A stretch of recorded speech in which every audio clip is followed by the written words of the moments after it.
Vous avez voulu que je revienne sur la thématique du génocide.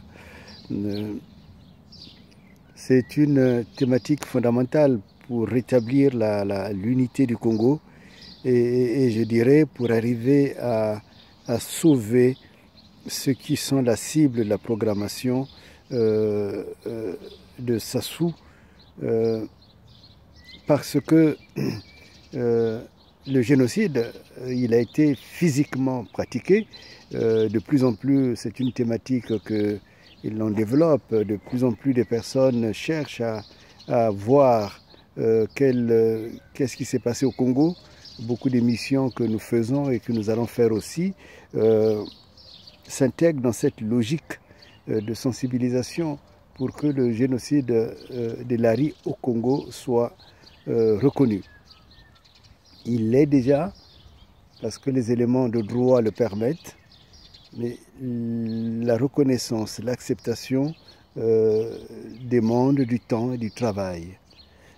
Alors, je voudrais dire qu'il y a trois types de génocide.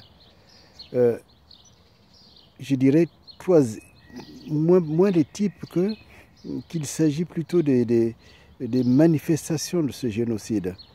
Il y a eu le génocide brutal qui s'est abattu sur les Laris avec l'empoisonnement des eaux, avec l'empoisonnement de toutes les nourritures que les animaux sauvages devaient manger, de telle façon que une fois que les hommes des pays Laris les tuent, eux-mêmes, ils meurent.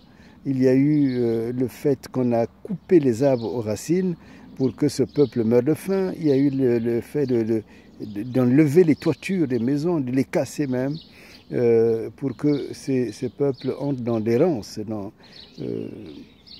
Et je me rappelle une maman dans une interview qui disait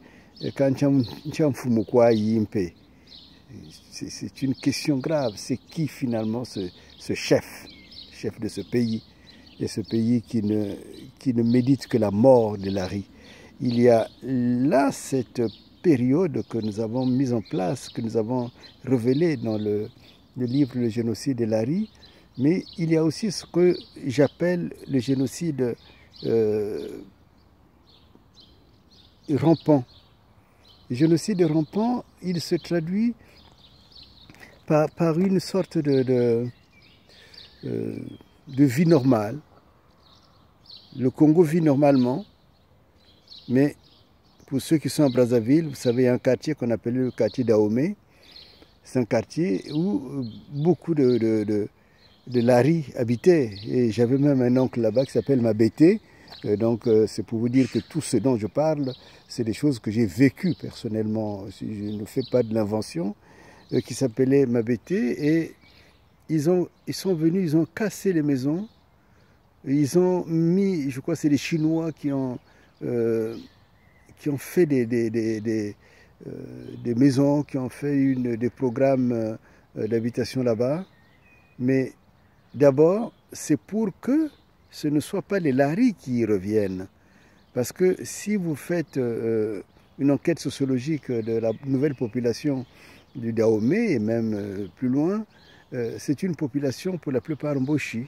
Et j'ai même un dossier, bon, s'il y a une complication ou un doute, je le ressortirai. C'est la femme je crois que c'est la deuxième femme de Kiki, qui est du Congo démocratique, qui est venue très vite dans le cabinet des notaires avec pratiquement des malles d'argent liquide.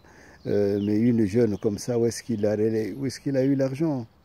L'argent est venu de Kiki, donc l'argent est venu du Congo.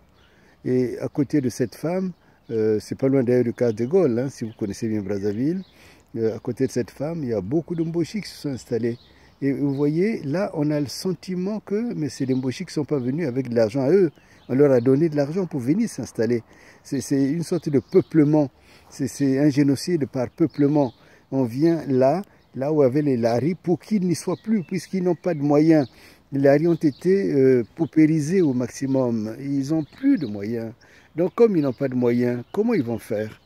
mais ils vont quitter là-bas pour aller ou dans des nouveaux quartiers ou dans des nouvelles zones, des nouveaux arrondissements de Brazzaville, ou encore carrément de repartir au village. Or, dans ces villages, on les a chassés. Donc vous voyez que on a une sorte de génocide qui ne dit pas son nom, mais c'est un génocide rampant. Et il est important que vous en ayez conscience, surtout les Laris, pour pouvoir résister, pour vous organiser économiquement, pour racheter éventuellement ces maisons, ou pour exiger que des décisions de justice soient prises par rapport à vos propres maisons, par rapport à l'indemnisation, puisqu'elle n'a pas été effective, l'indemnisation. Et notre consortium, et pas seulement nous, d'autres avocats, dont ceux qui sont à Brazzaville, sont prêts, seraient disponibles pour pouvoir étudier chaque cas de telle façon qu'il soit ou des